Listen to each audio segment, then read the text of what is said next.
자, 이제 고린도 교회의 문제점들이 하나 둘씩 이제 바울이 언급되어져 가고 있는 것을 보게 됩니다.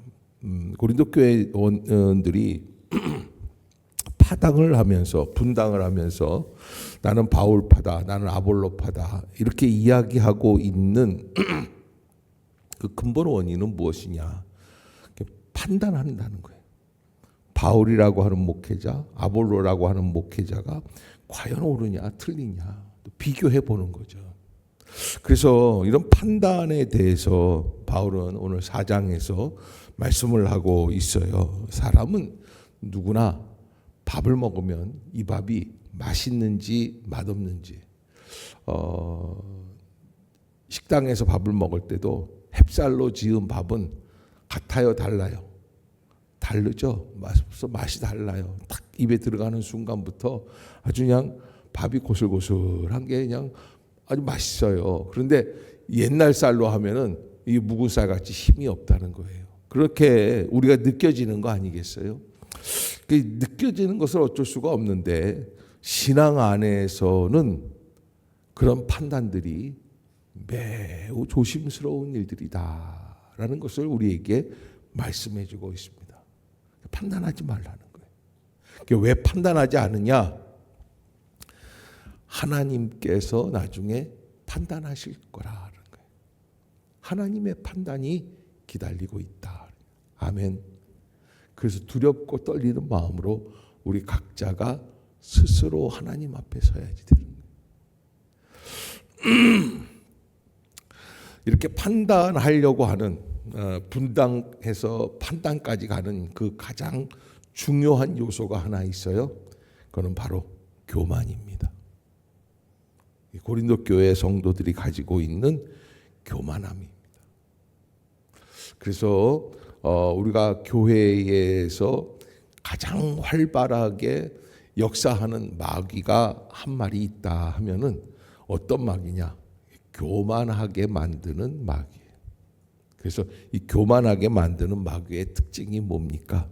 다 내 중심적으로 생각하게 하는 거예요. 그리고 자꾸 내가 저 정도보다는 내가 더 잘한다라고 하는 생각을 하게 하는 거예요. 엄마가 국을 끓였습니다. 국을 주면 그냥 아무 말 하지 말고 맛있게 먹으면 되는데 뭐라 그래요? 되게 짜다, 맵다, 싱겁다, 어떻게 한다. 말들이 많아요. 자, 그래서 직접 끓여보라고 그러세요.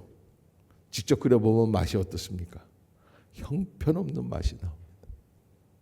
아무리 내가 요즘 식당에서 너무나 맛있게들 하니까 그 맛을 보고 자꾸 구별하려고 하는데 사실은 쉽지가 않은 거예요. 그래서 바울은 그런 면에서 어떻게 해야 진정한 그런 믿음의 사람으로서 살아가는 그런 방법이 되겠는가. 1절에 그 말씀을 하고 있죠. 1절 시작. 사람이 마땅히 우리를 그리스도의 일꾼이요 하나님의 비밀을 맡은 자로 여길지어다. 아멘. 그래서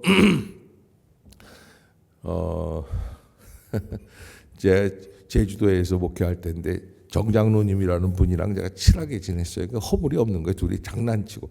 제게는 뭐 거의 삼촌뻘 되시는 장로님인데 자꾸 저하고 농담을 하시려고 그래요. 목사님. 왜요?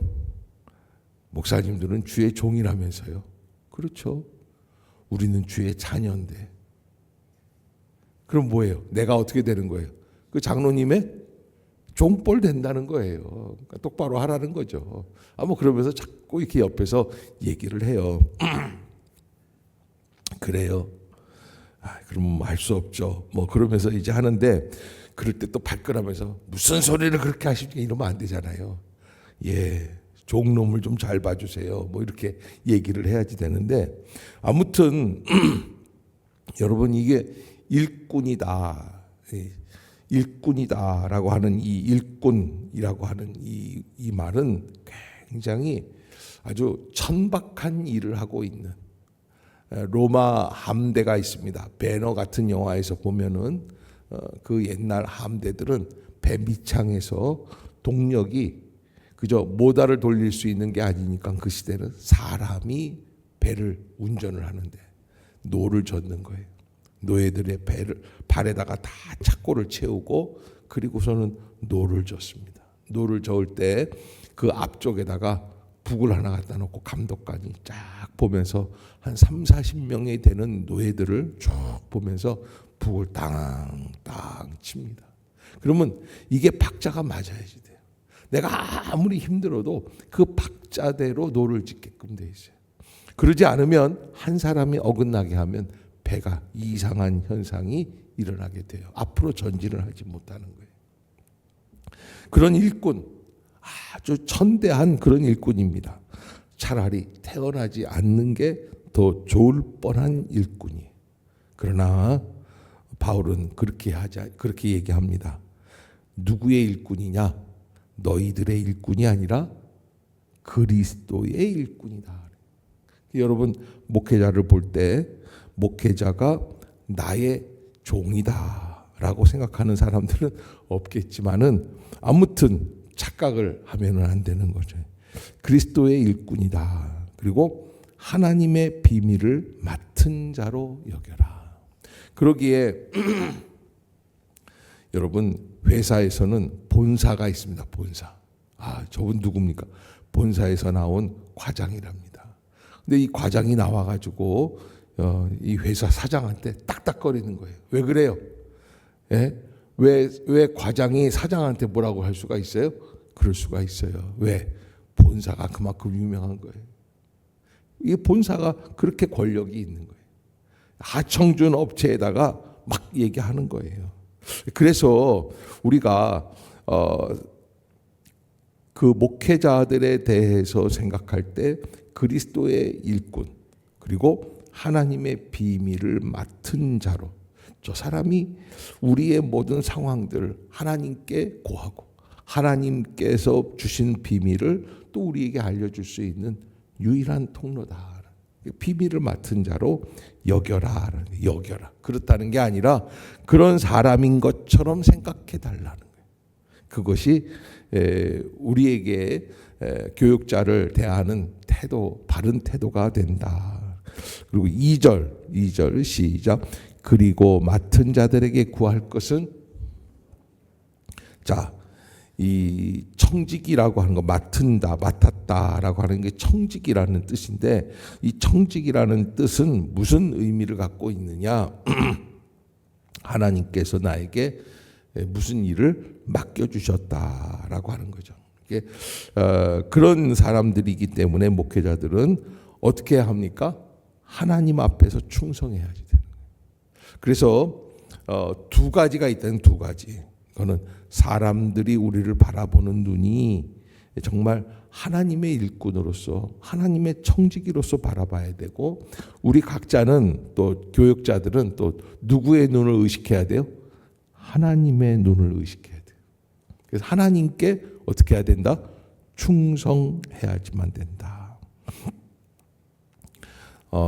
그리고 바울은 사람들의 판단에 마음이 별로 이렇게 신경 쓰이지 않는다라는 이야기를 하고요. 왜 그러느냐? 4절에 보면은 그렇게 기록하고 있어요. 시작. 내가 자책할 아무것도 깨닫지 못하나 이로 말미암아 의롭다함을 얻지 못하노라. 다만 나를 심판하실 이는 주시니라. 아멘.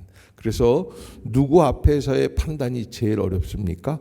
주님 앞에서. 판단이라는 것은 사람들의 판단도 있고 또 나 개인의 판단도 있습니다. 사실은 어떻게 보면 내가 나 자신을 잘 압니다.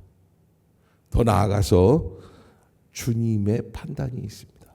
제일 무서운 것은 주님의 판단이에요. 주님이 잘했다고 칭찬할 때야 비로소 맡은 청지기들은 쉴 수 있는 평안함이 있다는 거예요. 아무리 내가 열심히 하고 좋은 성과가 있고 사람들에게 칭찬을 받는다고 해도 주님이 인정해 주지 아니하시면 그건 아무 의미가 없는 일입니다. 그래서 아무튼 그러나 고린도 교회에서는 너무나 교역자들을 스스로 판단하고 이렇게 하기 때문에 5절 시작. 그러므로 때가 이르기 전 곧 주께서 오시기까지 아무것도 판단하지 말라. 그가 어둠에 감추인 것들을 드러내고 마음의 뜻을 나타내시리니 그때 각 사람에게 하나님으로부터 칭찬이 있으리라. 아멘. 재림주 예수 그리스도의 재림이 오기까지 아무것도 판단하지 말라고까지 아주 그렇게 말씀해 주시고, 왜 그러느냐 하면 어둠에 감추인 것들을 드러내신다. 어둠에 감추인 그때 가서는 비밀스러운 것들이 다 밝혀지게 될 것이다. 그게 정말 자기의 욕심을 만족시키기 위해서 한 것인지 주의 말씀에 순종하기 위해 한 것인지를 알게 될 것이다. 그래서 여기 오늘 이제 본문에서 6절에 보면은 이렇게 말씀을 합니다. 형제들아, 내가 너희를 위하여 이 일에 나와 아볼로를 들어서 본을 보였으니 이는 너희로 하여금 기록된 말씀 어디로? 밖으로 넘어가지 말라. 기록된 말씀 밖으로 넘어가지 말라. 왜? 판단하고 정죄하고 교만하게 행하는 게 뭐라는 거예요? 말씀 밖으로 넘어가는 거예요. 충성하라는 거예요. 목회자들에게. 교회에 오면 많은 분들이 착각을 하는 게 있는데, 이제 목사님의 잔소리를 듣는 게 아니라 자기가 성숙해서 자신의 길을 걸어간다 생각을 하고, 이게 뭐 보통 보면은 이제 요즘은 시장, 구청장 다 이렇게 민선제가 돼가지고 투표를 하지 않습니까? 그러면 뭐든지 가서 이제 시장이나 구청장까지도 다 못해 동장들도 마찬가지예요. 그냥 가서 시장 가서 민원을 잘 받들겠습니다, 잘 표현하겠습니다, 뭐 이렇게 얘기를 하지 않습니까? 그거하고 똑같이 생각을 해요. 그러나 교회는 그게 아니다라는 것을 여러분들이 잊지 말아야지 돼요. 그래서 말씀 밖으로 넘어가지 말아야지 돼요. 하나님 앞에서 교육자, 목회자, 목사들에게 특별히 하나님께서 세워주신 담임 목사의 말에 대해서 여러분들이 순종해야 되는 사명이 있어요. 아멘 하는 사람이 왜 아무도 없고 너나 잘해라 그러니. 아멘. 여러분 잊지 마세요. 제가 참 이런 얘기를 하면 오글거리죠. 담임 목사가 어떻게 자기 말을 순종하라고 새벽부터 이런 얘기를 할 수 있을까. 제 속 마음은 아유 순종이고 뭐고 개뿔이고 다 각자 알아서 합시다 이러고 싶어요. 그러나 신앙생활은 그렇지가 않아요. 철저하게 순종하고 또 순종하고 본을 받고 따라가야지 돼요. 그래서 아주 유명한 이야기를 여기 이 바울이 오늘 4장에서 해요. 4장 15절 4장 15절 한번 읽어봅시다. 시작. 그리스도 안에서 1만 스승이 있으되 아버지는 많지 아니하니 그리스도 예수 안에서 내가 복음으로써 너희를, 그러니까 어떻게 하라는 거예요? 부모에게 순종하느냐? 그러면 바울 목사님에게 순종해라는 거예요. 그것과 더불어서 여러분 우리의 삶 속에서도 우리 교회 담임 목사 앞에서는 철저하게 자기 판단을 하지 말아야 돼요. 어떤 사람은 목사를 감시하려고 하는 분들이 있는데 그건 큰 착각입니다. 감시는 하나님이 다 알아서 해주시는 거예요. 하나님께서 역사하세요. 그러기에 우리가 하나님 앞에서 뭘 해야 됩니까? 순종하고 따라가는 역사를 최선을 다해서 감당해야지 돼요. 그것을 잊지 마십시오. 그래야 교회가 교회다운 교회가 될 수 있습니다.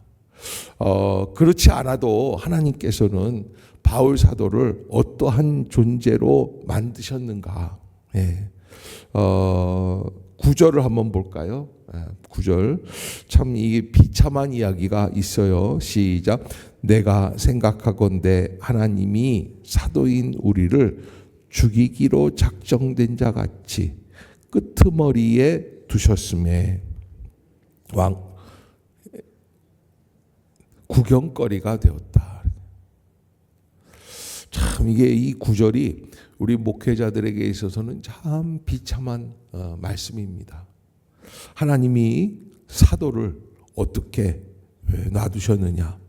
죽이기로 작정된 자처럼 끄트머리에 두셨다. 끄트머리라는 게 뭐냐면 에스카토스라고 하는 헬라어인데 그게 뭐냐? 아주 그냥 가장 미천하고 보잘것없는 말단의 상태로 만들어 주셨다라고 하는 거예요. 아무것도 아닌 존재처럼. 하나님이 그렇게 역사해 주실 때가 있어요. 낮추시기 위해서. 하나님의 말씀에. 그래서 여러분 모세라는 사람을 보면 40살까지는 모세가 어디에서 살았습니까? 애굽의 궁궐에서 살았습니다. 무엇으로 살았습니까? 노예로 산 게 아니라 왕자로 살았습니다. 왕자예요. 왕이에요. 왕이 될 수 있는 가능성이 있는 사람이에요. 최고의 권력자였어요. 그런데 그가 살인자의 누명을 쓰고 도망가게 돼요. 그래서 어디에 가서 살아요? 미디안 광야에서 십보라라고 하는 부인을 만나고 거기서 어떻게 합니까? 거기서 그냥 근근히 양을 치면서 몇 년을 지내요.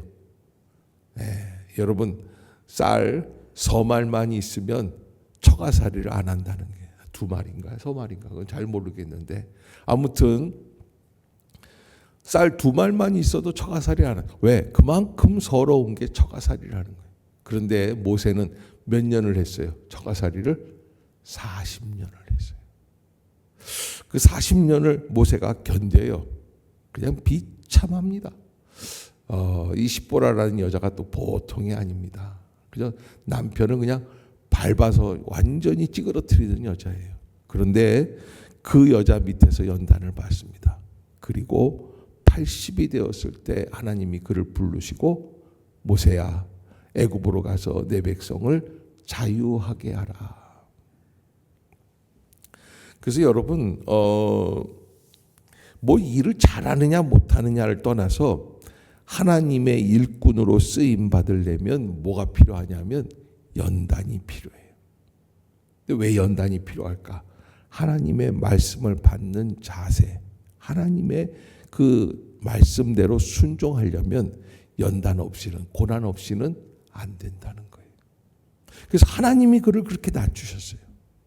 그리고 그 어려운 고난 속에서 끄집어내셔서 40년 만에 고난 속에서 그를 이스라엘의 지도자로 세워주신 것을 보게 돼요. 하나님께서 연단시키시고 하나님께서 다루십니다. 우리 그 믿음의 성도들은 목회자들을 자기가 판단하고 자기가 이렇게 척도를 재고 이렇게 할 필요가 없다는 거예요. 하나님께서 세워주신 존재다. 그러기에 믿고 순종하겠습니다라고 하는 마음을 잊지 말라는 것이죠. 자, 아무튼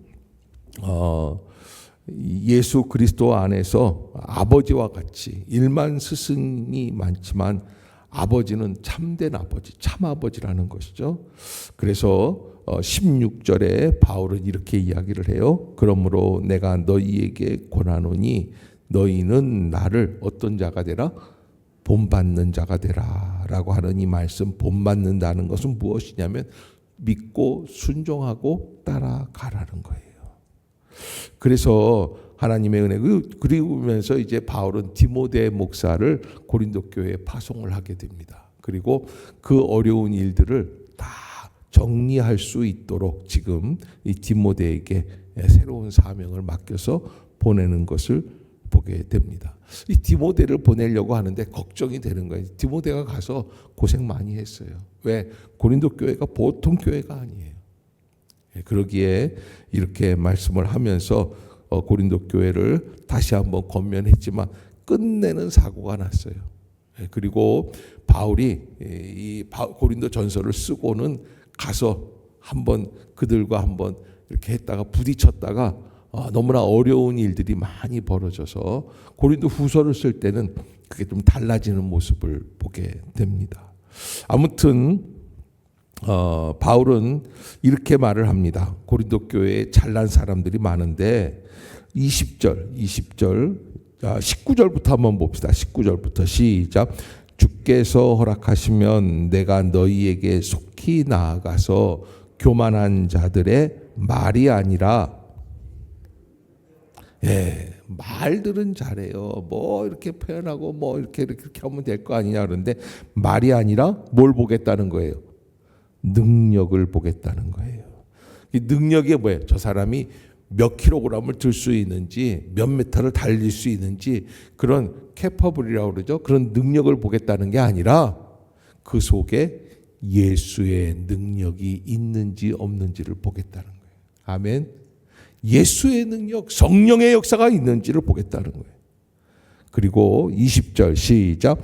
하나님의 나라는 말에 있지 아니하고 오직 능력에 있음이라 그랬어요. 아멘.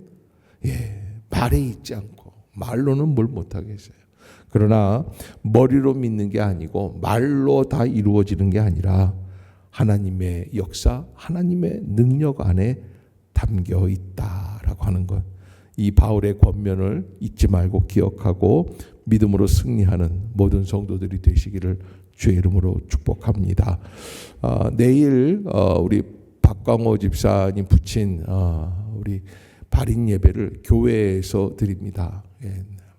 오늘이 아니라 내일이에요. 내일 오전 8시에 시작을 합니다. 7시 50분까지는 우리 많은 분들이 오셔서 함께 예배를 드릴 수 있도록 그렇게 협조해 주시기를 부탁을 드리겠습니다. 그 새벽 예배 잠깐 드리고 여러분 가지 말고 잠깐 있다가 해야 되지 않겠나 생각이 들고 정 급하시면 집에 가셔서 출근시키고 오시든지 그렇게 해주시면 감사하겠습니다. 기도하겠습니다.